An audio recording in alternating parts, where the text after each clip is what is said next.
Sex and gender বর্তমান সমাজে এই দুটি খুবই প্রচলিত শব্দ, কিন্তু আমাদের অনেকের মধ্যে একটা ধারণা থেকে যায় যে এই দুটো হয়তো একে অপরের সমার্থক বা দুটো একই অর্থে ব্যবহৃত হয়, কিন্তু সেটা নয়। এই দুটোর মধ্যে কিন্তু বহুল পার্থক্য বর্তমান। তো আজকে আমাদের আলোচনার বিষয় হচ্ছে গিয়ে difference between sex and gender. তো বন্ধুরা, আমি কৌশিক দাস, সবাইকে স্বাগত জানাই আমার ইউটিউব চ্যানেল কেডিসি পাঠশালাতে। যদি আজকে ভিডিওটি ভালো লাগে অবশ্যই লাইক, কমেন্ট এবং বন্ধুদের সাথে শেয়ার করবে, এবং যারা চ্যানেলে নতুন তারা অবশ্যই চ্যানেলটিকে সাবস্ক্রাইব করে নেবে। তো আর সময় নষ্ট করবো না, এবারে আসুন যে ভিডিওটা শুরু করা যাক।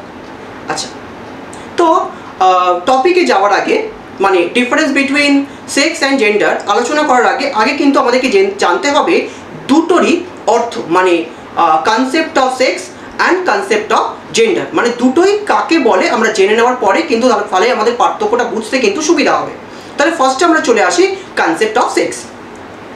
তো সেক্স হচ্ছে আমাদের বায়োলজিক্যাল আইডেন্টিটি, যেটা একজন জন্মের সময় একজন শিশু নিয়ে জন্মগ্রহণ করে বা বংশানুক্রমিকভাবে বা প্রজনন তন্ত্র থেকে সে পেয়ে থাকে, সেটাই হচ্ছে গিয়ে তার সেক্স।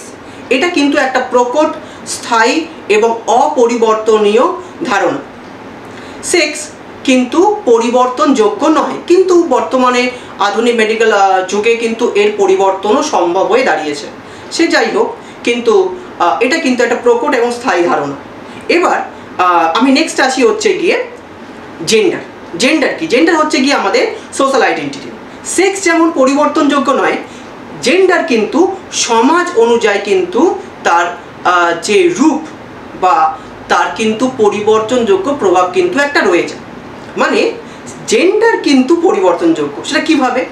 ধরুন একজন ব্যক্তির সেক্স আপনি কিভাবে নির্ণয় করবেন? তার বার্থ সার্টিফিকেট দেখে, তাই তো?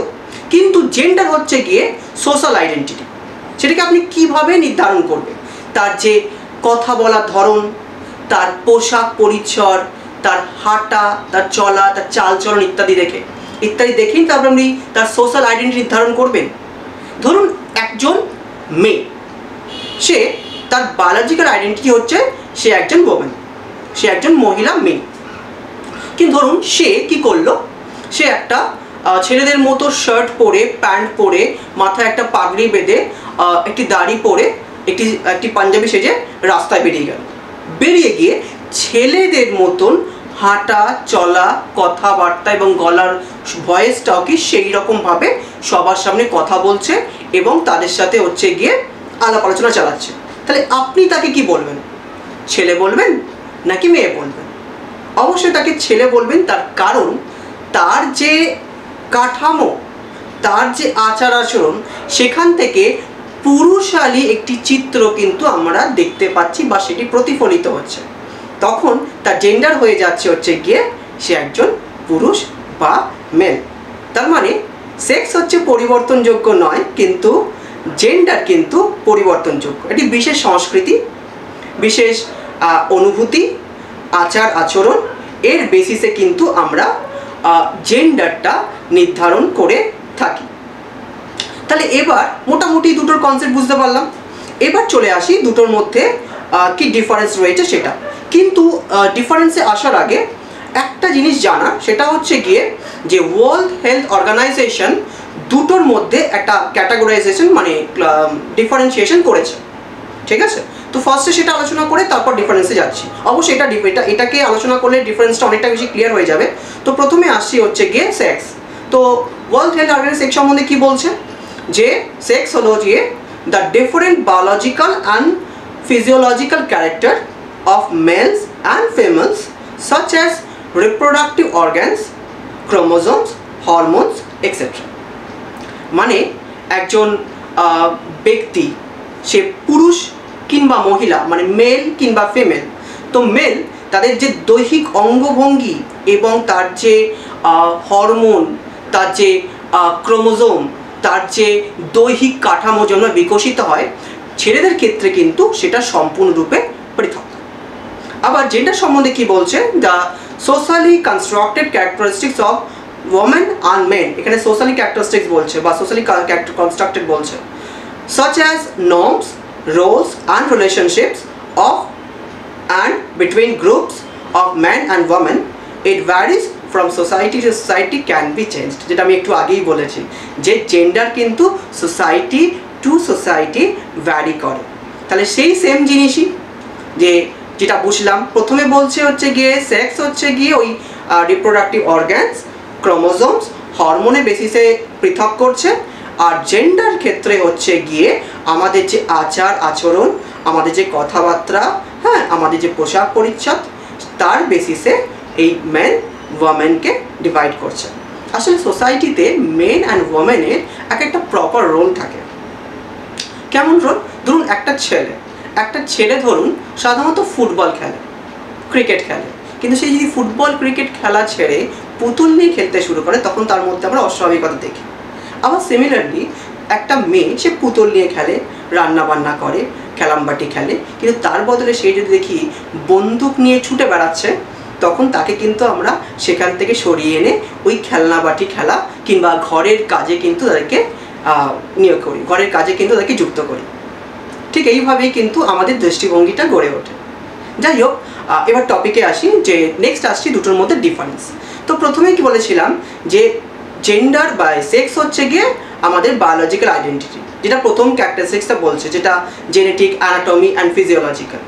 আর অপরদিকে বলছে যে জেন্ডার হচ্ছে গিয়ে আমাদের social constructed set of roles and responsibility, যেটা আমি একটু আগেই বললাম যে এই যে একটু আগে উদাহরণটা দিলাম ছেলে আর মেয়ে, এটা কিন্তু এটা ধারণাটাকে ব্যক্ত করছে যে socially constructed set of roles and responsibility, মানে মেয়েদের রোল এবং দায়িত্ব এবং ছেলেদের ভূমিকা এবং দায়িত্ব সেটা কিন্তু পৃথক পৃথক হয়ে থাকে। তো সেটার বেসিসে কিন্তু আমরা সাধারণত দুজনকে ডিফারেন্স করি বা দুটোর মধ্যে পার্থক্যটাকে বার করি, যে এটি হচ্ছে যার মধ্যে যেরকম ধরনের ভূমিকা আমরা দেখতে পারি, যে ধরনের ভূমিকা সে গ্রহণ করে সেটার বেসিসে আমি তাকে বলি সে মেয়ে, আর ঠিক সেইভাবেই অপরদিকে ছেলে। যেমন ধরুন একটা মেয়ে সাধারণত দুলকি চালে হাঁটে, ঠিক আছে, আর একটা ছেলে হচ্ছে দেমাকি চালে হাঁটে। তো যে দেমাকি চালে হাঁটছে তার মধ্যে পুরুষালী মনোভাব, আর যে দুলকি চালে হাঁটছে তার মধ্যে হচ্ছে মেয়েলি মনোভাবের প্রকাশ পাচ্ছে। নেক্সট আসছি বর্ন উইথ, যেটা আমি একটু আগেই বলেছি যে একজন ব্যক্তির যে সেক্স আমরা সেটা কীভাবে নির্ধারণ করব, তার বার্থ সার্টিফিকেট থেকে। সে জন্মগতভাবে বা কোনো প্রজনন তন্ত্রের ক্রিয়ায় যেভাবে জন্মাচ্ছে বা যে লিঙ্গ নিয়ে জন্মাচ্ছে সেটা কিন্তু হচ্ছে তার বায়োলজিক্যাল আইডেন্টিটি বা সেক্স। অপরদিকে নট বর্ন উইথ, কারণ সমাজের দৃষ্টিভঙ্গিতে প্রত্যেকটা ব্যক্তির যে নির্দিষ্ট রোল স্থির করা রয়েছে, তো যে ব্যক্তি যে রোলটা প্লে করছে তার বেসিসে কিন্তু আমরা এটা নির্ধারণ করছি যে সে পুরুষ নাকি মহিলা, আর এটা কিন্তু সম্পূর্ণরূপে অর্জিত। নেক্সট হচ্ছে ন্যাচুরাল, যেহেতু হচ্ছে গিয়ে জন্মগত সূত্রে প্রাপ্ত সেহেতু এটা ন্যাচুরাল বা স্বাভাবিক ঘটনা, হ্যাঁ। এবং পরেরটা হচ্ছে গিয়ে যেহেতু সোশ্যালি কনস্ট্রাক্টেড বা সমাজের বেসিসে গড়ে ওঠে, তাই এটা হচ্ছে কি লার্নড, আমরা সমাজের নানান লোকজনদেরকে দেখে শিখি। যেমন সাধারণত কোনো বাড়িতে কোনো ছেলে থাকে তবে সেই ছেলে কিন্তু তার বাবাকে অনুকরণ করে, কীভাবে তার বাবা টাই বাঁধছে, কীভাবে তাদের বাবার জুতোর লেস বাঁধছে, এবং যখন মেয়ে থাকে তখন সে তার মাকে অনুকরণ করে, কিভাবে মা লিপস্টিক পরছে, কিভাবে মা চোখে আইলাইনার দিচ্ছে, ঠিক এইভাবে। নেক্সট আসছি can not be change except with medical treatment, যেটা আমি একটু আগেই বলেছি যে এটা কিন্তু একটা প্রকট, স্থায়ী এবং অপরিবর্তনীয় ধারণা, যেটা কিন্তু চেঞ্জ করা যায় না, ঠিক আছে। তাই জন্য কিন্তু ওই যে বললাম মেডিকেল কিছু ট্রিটমেন্ট রয়েছে যার দ্বারা কিন্তু সম্ভব। আর অপরদিকে যে gender role can be changed over time since social values and norms are not static, যেহেতু আমাদের সোশ্যাল ভ্যালুজ এবং নর্মসগুলো পরিবর্তনশীল বা গতিশীল, সেই জন্য কিন্তু জেন্ডারের পরিবর্তন কিন্তু সম্ভব। যেটা আমি প্রথম এক্সাম্পলে ওই যে বললাম একটি ছেলে মেয়ে পুরুষের মতো সেজে সবার সাথে ঘুরে বেড়াচ্ছে এবং তার মধ্যে পুরুষালী আচরণ প্রকাশ পায়, আমরা তাকে পুরুষ বলে ধরে নিচ্ছি। এবং এবারে আসি next and last, the sex has mainly two categories, কি মেল এবং ফিমেল, যেটা তার যে বার্থ সার্টিফিকেট, সেই বার্থ সার্টিফিকেট থেকে আমরা আইডেন্টিফাই করি যে বাচ্চাদের প্রত্যেকের বাচ্চাদের লেখা থাকে মেল নাকি ফিমেল। তো sex has two main categories, male and female. অপরদিকে gender has two main categories, masculine and feminine. এটা কিন্তু তাদের সকলের আচরণ ধারার মধ্যে প্রকাশ পায়। ধরুন একজন ব্যক্তি যার মধ্যে থেকে এই মহিলা সুলভ আচরণের প্রকাশ পাবে সে হচ্ছেন মহিলা, আর যার মধ্য দিয়ে পুরুষ সুলভ আচরণের প্রকাশ পাবে সে কিন্তু হচ্ছে একজন পুরুষ। তো আশা করি সবাই এই কনসেপ্টটা বুঝতে পেরেছো এবং দুটোর মধ্যে যে ডিফারেন্সগুলো রয়েছে সেটা সবাই ধরতে পেরেছো। তাহলে আজকের ভিডিওটা আমি এখানেই শেষ করছি। আজকের ভিডিওতে আলোচনা করলাম difference between sex and gender.